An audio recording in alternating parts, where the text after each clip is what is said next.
शैलजा अपने चैनल पर आपका हार्दिक स्वागत करती हूँ। आशा करती हूँ आप सब स्वस्थ एवं प्रसन्न होंगे।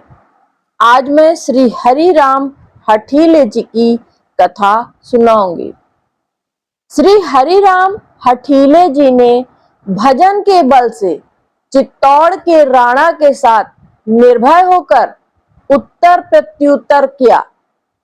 आप परम तेजस्वी, उदार, सुंदर एवं स्वच्छता पवित्रता की सीमा थे। आप प्रेम निदान तथा भक्ति रस की राशि थे।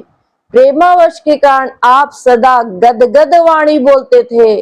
भक्तों का अपराध करने पर उसका क्या दुष्परिणाम भोगना पड़ता है, यह बात आपने जोर देकर कही है। और इसकी पुष्टि में आपने हिरण्यकशिपु और श्री प्रहलाद जी का ज्वलंत दृष्टांत दिया है।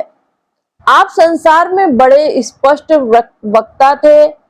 आपने राजसभा में भी निर्भय होकर राणा को उत्तर दिया। श्री हरिराम हठीले जी की राणा से संवाद की घटना इस प्रकार है। एक सन्यासी थे। उनका राणा साहब के साथ बड़ा स्नेह था। वे उनके साथ सदा चौपड़ खेला करते थे। उन्होंने राणा साहब का बल पाकर एक वैष्णव संत की भूमि छिनवा ली थी।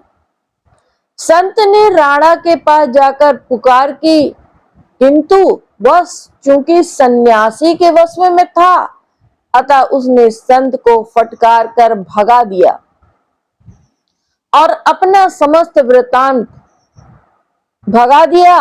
संत की सच्ची बात को भी झूठी करके अनसुनी कर दी।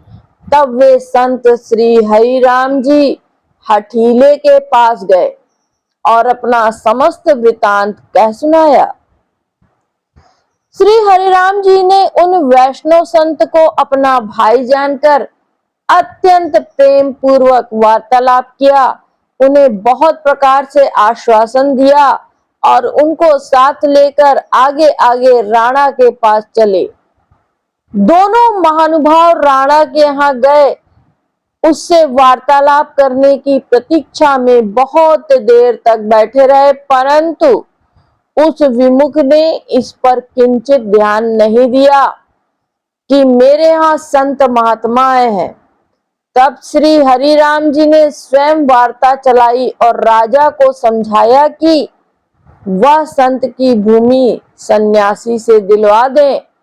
परंतु जब उसने उनकी बातों पर ध्यान नहीं दिया तो उन्होंने निर्भय होकर राणा को खूब फटकारा। अंत में उसे लोक परलोक का भय दिखाकर संत की भूमि वापस करवा दी। बोलो जय श्री राधे कृष्ण।